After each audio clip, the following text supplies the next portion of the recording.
बुद्धकालीन स्त्रिया. यशोधरा. यशोधरा एकुलती एक मुलगी दंडपाणी नावाच्या शाक्याची होती. तिचे माहेरचे नाव गोपा होते. त्या काळात ती आपल्या सौंदर्याविषयी चारित्र्याविषयी राज्यात प्रसिद्ध झालेली होती. यशोधरा वयात आली त्यामुळे तिच्या आईवडिलांनी तिचे लग्न करावेसे वाटले, कारण आता तिला 16 वर्ष पूर्ण झालेले होते. त्या काळात स्वयंवर प्रथा होती. प्रथेनुसार दंडपाणीने आपल्या मुलीच्या स्वयंवरात भाग घेण्यासाठी राज्यातील सर्व युवकांना जाहीर निमंत्रणे पाठवली. त्यात सिद्धार्थ गौतमालाही निमंत्रण पाठविले होते.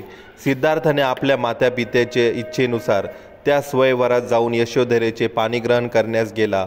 जमलेल्या सर्व तरुणांमधून यशोधरेने सिद्धार्थ गौतमालाच पसंत केले आणि निश्चय कळविला की मी सिद्धार्थ गौतमाशिवाय इतर कोणत्याही युवकाशी लग्न करणार नाही.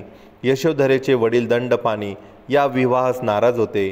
त्यांना वाटायचे की सिद्धार्थाला साधू मुनीची विशेष वेळ आहे, तो यशस्वी गृहस्थ होईल का, म्हणून या विवाहाच्या यशस्वीतेबद्दल ते शंका घेऊन विरोध करण्यासाठी परीक्षा घेण्याचे ठरविले. त्यानुसार सिद्धार्थ बिनचूक सर्वश्रेष्ठ ठरला. त्यानंतर विवाह समारंभ झाला.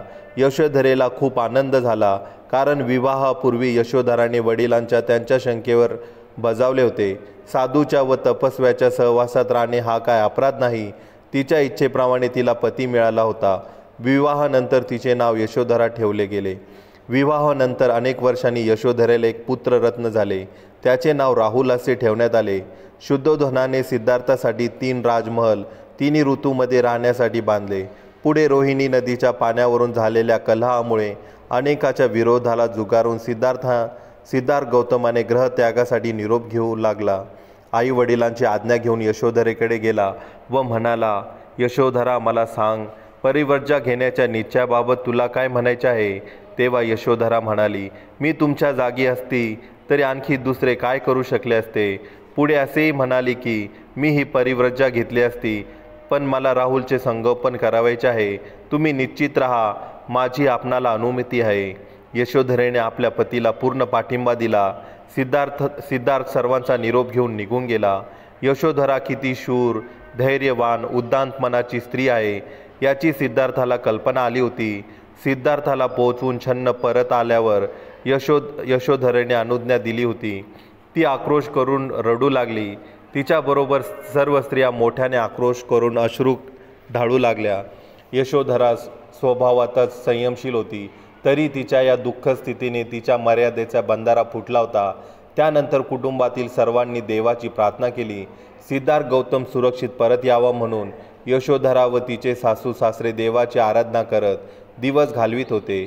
सिद्धार्थ गौतमाने अनेक वर्ष घालून घोर तपस्या करून बुद्धत्व प्राप्त केल्यानंतर त्यांच्या वडिलांनी तथागताला कपिलवस्तूला येण्याचे आमंत्रण दिले. ते आमंत्रण स्वीकारून तथागत कपिलवस्तूला आले.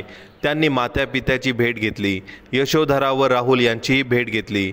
यशोधरा तथागतासमोर लवकर आली नाही, म्हणून स्वतः तथागत आपले शिष्य सारीपुत्र व मोगलायन यांना बरोबर घेऊन यशोधरेच्या खोलीत गेले. यशोधरा आपल्या खोलीत विचारमग्न बसली होती. तिने तथागतांना पाहून प्रेम निर्भर होऊन स्वतःला सावरणे शक्य झाले नाही. तथागताने आपल्या शिष्यांना आत येण्याची आज्ञा दिली.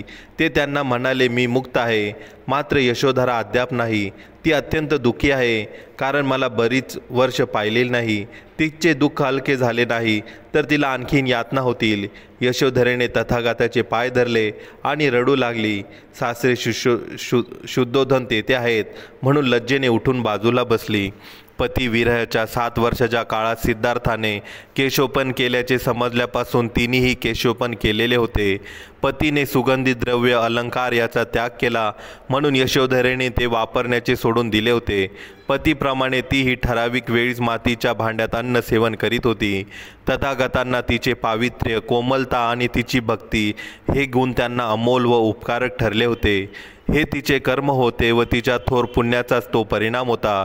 तथागतांनी परिव्रजा घेतली त्यावेळी तिने दाखवलेल्या महान धैर्याची व अलौकिक महान गुणाची प्रशंसा तथागत गौतम बुद्धांनी केली. यशोधरेने राहुलला 7 वर्ष वयाच्या वाढविला होता. राहुलला यशोधरेने त्याचा पिता दाखविला. त्यावेळी तथागत शिष्यासमवेत जेवण करीत होते. राहुलला तेथे पाठविले व तथागतांनी त्याला आशीर्वाद दिला आणि राजवाड्यातून जाऊ लागले. तर राहुल भगवंताच्या बरोबर गेला. त्याला कोणीही अडविले नाही आणि राहुल भिक्खू संघात सामील झाला. हे ऐकून शुद्धोधन व यशोधरा यांना दुःख झाले. तथागत बुद्धांनी कपिलवस्तूला भेट दिली.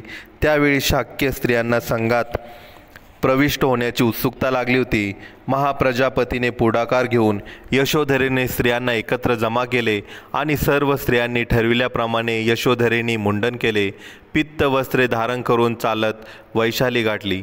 ती भिक्खुनी संघात सामील झाली. तिला भिगवंताच्या नंदक शिष्याने उपदेश केला. संघ प्रवेशानंतर ती भद्रा कात्यायना या नावाने ओळखली जाऊ लागली. भद्रा म्हणजे सौंदर्य, शुभ, कल्याणकारक. कात्यायना यशोधरा जीवनाच्या प्रारंभाला गोपा आहे.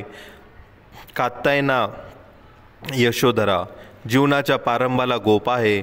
मध्यकाळात तिचे नाव यशोधरा आहे. गोपा ही पार्श्वभूमी आहे पण यशोधरा ही प्रक्रिया आहे.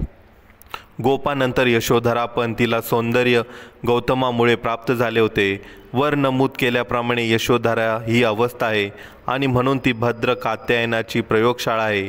अशी ही यशोधरा भिक्खुनी झाली आणि तथागताच्या धम्मप्रसार कार्यात कार्यरत राहून मुक्त झाली.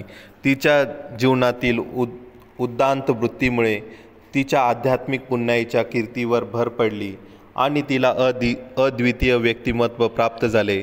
संपूर्ण विश्वास यशोधरेचे नाव अजरामर झाले. नमो बुद्धाय.